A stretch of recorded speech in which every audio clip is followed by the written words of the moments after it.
Ilaba enkashana kaMenzi yaphuza umlaza kaMeva nenabendlonhle nophaphe ekhanda enhlana sezansi ey'fundazweni zethu zonke ekhona-ke eNingizimu Afrika. Siyathobeka siyabingelela ngethemba lokuthi abantu basaphilile bakahle bahleli banethezekile emakhaya. Baqolozela umabonakude wabo nje bayibukela lesi sichaka siyishaya sambonyela.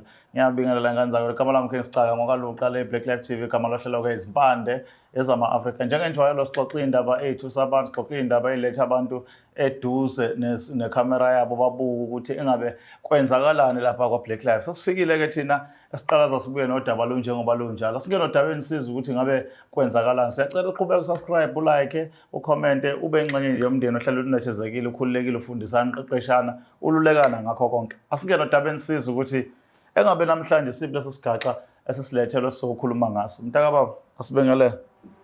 Unjani futhi? Ngikhona njani ni? Ngiyaphila tata. Mfowethu. Ngiyeza ukuthi uyathetha. Ubani lo? Oh, ngumzomhle. Umzomhle. Gwexa. Gwexa. Yebo. Okay. Wakagwexa mina ngumZulu manje ugwexa ngizazi nithini ifane ne? Ifani. Ifane. Yes. Oh.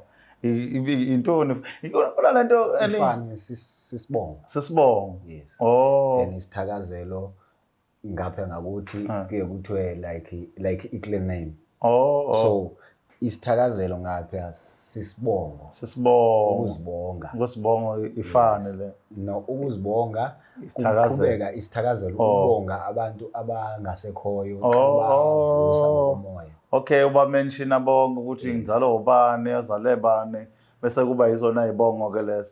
Ifani okunye surname. Okay. Ngibuke mangabe mhlawumbe ethiwa ngisendlini kabani. Mhlawumbe uthi niyakhula nje khona umbaba njengimazi ngedwa kuthiwa bonke abantu bakhona bakaPhanda.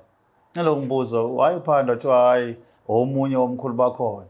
Manje mawuqhamuka khona emzini kaPhanda, emzini kabani yabona. Nangapha kwelakhe icala ikhona into enjani? Ya. Ngokuzalwa njengoba nawe mhlawumbe xa umdala ndibe phakathi umfowethu abe ngowesithathu, izindlu zethu zokwehlukana kanjalo nangokunqulwa okanye ukubongwa kwethu kuyohamba kanjalo. Hayi nengixolele ngaza ukuthi umuntu othanda uqala afunde athola umuntu amqonde kahle kuyima ngikhuluma. Ngiyanazi ke niyaxhamazela. Cha uchitha isikhathi hlala phe kodaba nazo nasilawula. Ola singena odabeni ke sizwe ukuthi mhlawumbe namhlanje ke kungani utate apha. Sizawuthetha ngantona. Oh, tata mandi qale nami ngibulise kubabukele emakhaya. Njengoba bese ndizichazile igama lami.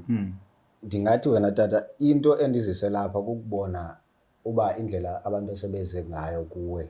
Tata. Bezocela into abana bangancedakala, abanye befuna nokukhupha into engaphakathi apha ukuthetha sometimes kuyaphilisa. So mina maniqale apha ekutheni ngiyalithanda ikhaya lami. Ngiyamthanda unkosikazi wami, ngiyabathanda abantwana bami. Njengomuntu wonke futhi. Ukuza kwami lapha ekhaya ndiziswa yingqaki endibona into bana futhi ayizuphelele ekutheni ndiyabathanda. Izobe iphula inhliziyo. Ayingazi ukuphula bona bodwa futhi izokwephula nabanye abantu abanethemba elikhulu xa bebona mina. Yes. Mina tata ndizokuqalela ekuqaleni. Mina ndingumuntu okhuliswe ngecawe. Okay. Icawe inkonzo. Icawe ya. Ewe. So ndikhuliswe enkonzweni ekhaya kukhona umakhulu wami, kukhona abazali bami. Ngelishwa ke okanye ngethamsanqa ke bakhaleze bandwendela kwinkosi. Abazali kwashiyeka umakhulu waninyanzela into yobana manikhulele ecaweni ngoba icawe iyona nto ezakukhusela. Yes. So ndikhulile ndakhula ngecawe kangangokuba ngabana nasesikoleni bendizibandakanya nabantu ke e-primary ayibikho kakhulu into yecawe kodwa e-high school ndafike futhi wayifumana ecawe. Yes, ndadeske futhi ndasesihlalweni khona. Ndaphuma esikolweni, ekuphumeni kwami esikolweni kwadlula umakhulu wami. Sure, tata. After sayidlulile umakhulu wami, ndiyabulela tata. After sayidlulile umakhulu wami, sashiyeka sibambe ngomthandazo enkonzweni kodwa ndabe sengiqalisa ukunotice into yobana kuyehlela inani ecaweni. Ngoba bona bebengabantu abebekwazi ufasta, bebengabantu abebekwazi into yobana kuyiwe entabeni kuyothandazwa. Ngoku awasekho lawa mandla kwaba bashiyekileyo. Bebedamane benza ezaa prayer ukuba wonke umuntu apha aqine. Kwaye sekukhona nangoku ayisenzekwayo. Ayisaqhubeki kanjalo. Loo nto futhi ibangele into yobana kwehle inani labantu abathanda icawe nabakholelwa mhlambi kuNkulunkulu. So ngokuthanda ke into yobana mna icawe le sendiyiphila ngaphakathi. Ayahlala kakuhle into yobana okay ndizobukela ibandla ngoba sendilithatha ngento yobana lelasekhaya. Ayahlala kakuhle into yobana ndilibone litshabalala phambi kwamehlo wami. Ndadicide ekutheni mandihambe uhambo lwami ngeke ndimenshine ndawo apho ndaya khona, kodwa uhambo lwami lwandithatha landisa emntwini ozondinikeza wona amandla wento yobana kubuye lona ibandla ngomnjalo balo. Phecelezi libuye lidabulishekile kuleli bendikhule ndilibona. Okay. Kahle kahle tata mandivele ndiyibeke icace ndaye ndayolithwalela. Leyo nto leyo ayonto leyo ndithi ndiyazidla ngayo okanye mhlambi iyandonwabisa, but ke after ndihambile ndayothwala ndiye ndazibona izinto zisenzeka. Kangangokuba ngabana ndikwaze nokuguqula abanye futhi abantu bebengayiboni inkonzo beyithathe serious. Ndabathatha ndabasondeza bangene ebandleni kangangokuba ngabana elalini yami xa unofika ngoku emakhaya igama lami liyofika liqaqambiso phambili. Ndiyaziwa uluncedo kwaba bantu. Akekho umzi osokolayo ecawa engacawi, akekho umzi osokolayo ndiwubukele ndingenzi into ngaleyo nto. Kuba nesandla esisiphosayo silibandla kodwa ndibe ndisazi uba mna kuphume epokothini kum ndinikele okokuba ngabana makube kuhle kulowo mzi kutyiwe ngeChristmas abantwana banxibe kakuhle bafane nabanye abantwana.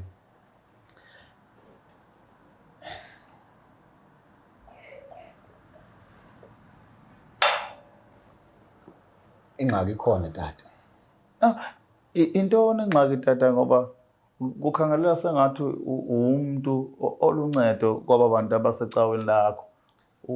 Ithathile le nto, yebo ndiyavuma, kodwa uyabanceda laba bantu. Intoni ingxaki bayancedakala bona abantu tata, bayancedakala abantu futhi nami uba bekusithiwa ndingumuntu ongabathandiyo abantu ngaba ndithi nami ndiyancedakala. But ngenxa yobana ndithanda abantwana bam, ndithanda unkosikazi wami futhi ndithanda nesithunzi sami. Apho ikhoyo ingxaki tata isekutheni kuyo yonke lento iyonwabisa abanye abantu phaa kude ngento endizenzayo. Kuye kunyanzeleke into yobana mna ndibe nento engeke ibonwabise abanye babantu ekufuneke ndiyenzile. Njengokuthi ukuqala kwayo lento ndiqale ngokuba ngabana kunyanzeleke ukuze kwande imali kufuneke ndilale namanye amadoda, amakhwenkwe kakhulu. So akufuneki makhwenkwe noba ngawaphi na enizowabona esitratweni enizothini, kufuneka aba kanye basecaweni. Kangangokuba ngabana nawe xa unozibonela ecaweni yam bakhona amakhwenkwe maninzi acawa khona. But uloyiko lwami kukuba ngabana bazocawa namhlanje nanini na, ngoba asebeyazi into yobana kwenzeka ntoni, abanawo umdla, sebeqhutywe ngabazali babo into yobana mabaye. Inje into tata, ukulala nenkwenkwe kwehlukene. Kukhona ukulala nomuntu ethanda, kukhona ukulala nomuntu engathandi. Kwaba bathandayo bafuna into yobana mabathole izihlalo okanye baziwe kwalapha ecaweni. Abanye babo futhi bafuna uba masaziwe into yobana sinobudlelwane nabo. Mna nonkosikazi andinguye umuntu owayenawo ingqondo yento yobana ngenye imini ngilale. Kodwa ke ngenxa yento le ndiyithathileyo futhi nayo indiqhubela kakuhle xa kuziwe emalini. Elalini futhi ndiyakwazi ukubeka ilizwi liviwe yinkosi kwenzeke.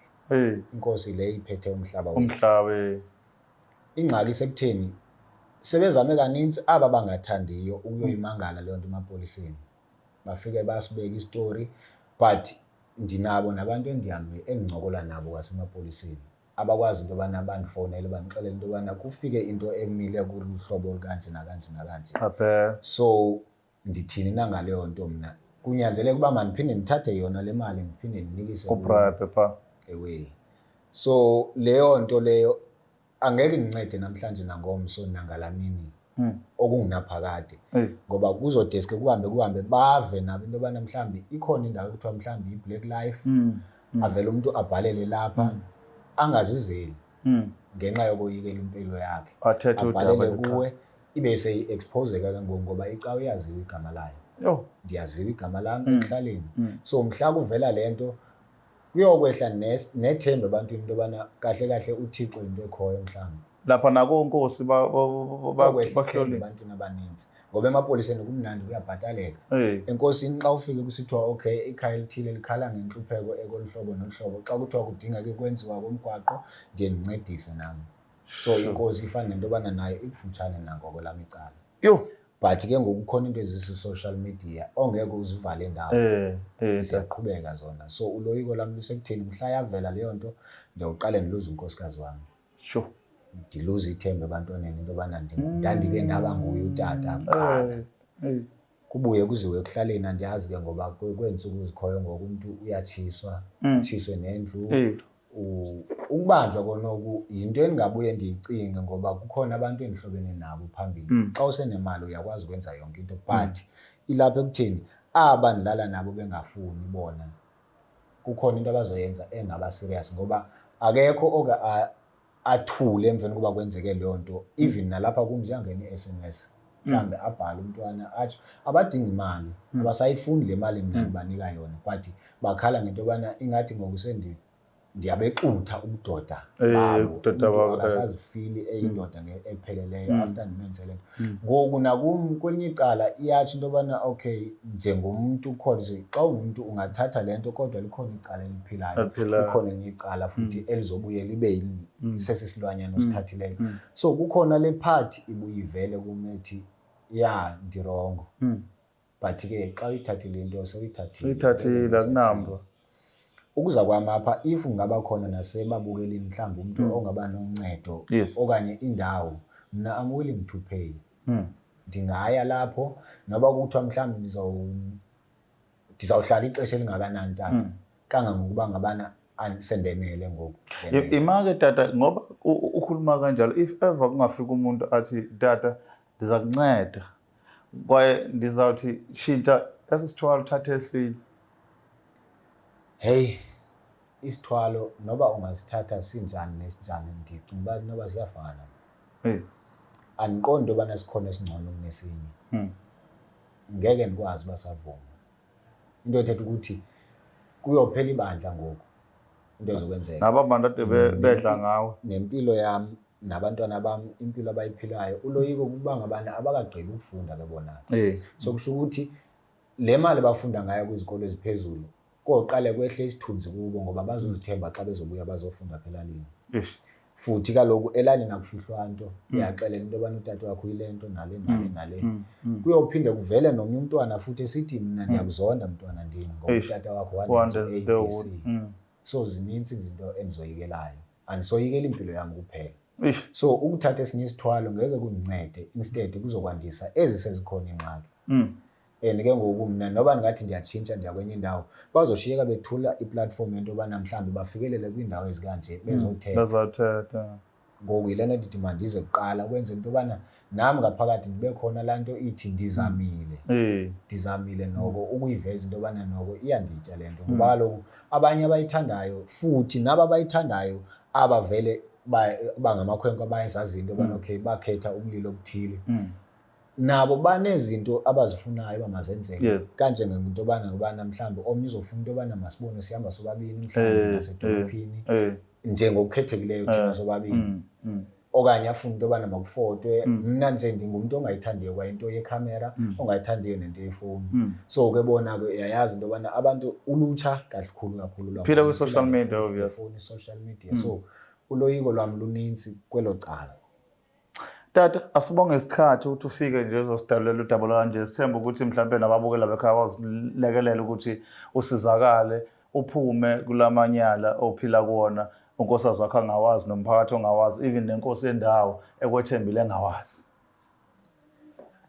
masithandaze tata into ihlele emthandazweni nje kuphela ngoba ngaphandle komthandazo sengibona into yobana kahle kahle mina aninalo nephupho engiliphuphayo xa ngilele ngoba kucacile into yobana bonke aba bantu bekufanele uba mhlawumbe-ke okay bayafika emaphupheni mhlawumbe ukuphupha niphuphe mina mhlawumbe ndingathi ndim ndodwa ngoba ngikamvumi umuntu othi akaphuphi mina nje andiphuphe ever since ndenza le ngento nje akunanto nje ovuka nayo ekuseni uthi nansi akukho futhi nokuthi ngilala kuyosa ndiyavuka ebusuku kungalaleki ngihlale nje lapho ke ngoku kuye kunyanzeleka into yobana mhlawumbe ndisuke nalapha eCaba Nkosikazi ngoba sometimes ngibuye ndingabi nalo nothando lwakhe kakhulu kufuneka into yobana kusho ukuthi ke ngokusuke sekufike lo mdla walento uyidinga ngokuba ngabantu bekufanele bandihleli nomfana ngezinye imini ndithi mhlawumbe sizoba nomthandazo ophumileyo okwenye indawo ndibe ngisazi uba ndizobhukhela ihoteli ngihlale nomfana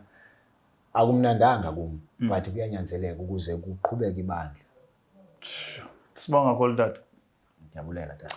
Babukele Black Live TV emakhaya sithemba ukuthi ke niyalandela udaba nalithola aniqhubeke nihlaziye nibheke ukuthi nina ngokwenu nicabanga ukuthi kona kuyikupho ngalamulela lenceke yenkosi eseyobishi nolungaka eyangena kulona ithi zama ukwenza kangcono emva kokuthi ibandla kade liphethe ugogo wadlula emhlabeni abantu babonakala beshifta bephuma wazama ukusave ibandla selisave ngento azogcina seyisola kuyona njengale asizwe ngane ukuthi ngabe niphawula nithini okwamanje nisale kahle.